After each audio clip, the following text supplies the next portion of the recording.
עוד 900 מטרים. דרך הנתיב הימני ניצמד לימין אל פסגת זאב, ואז באמצעות שני הנתיבים הימניים ניצמד לימין.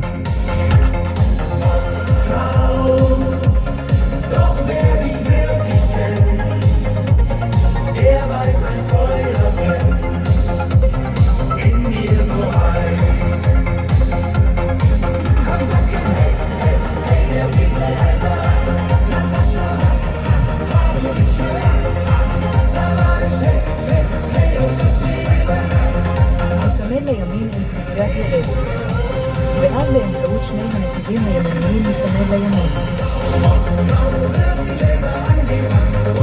באמצעות שני הנתיבים הימניים ניצמד לימין, ואז פני ימינה אל יקותיאל אדם. פני ימינה אל יקותיאל אדם.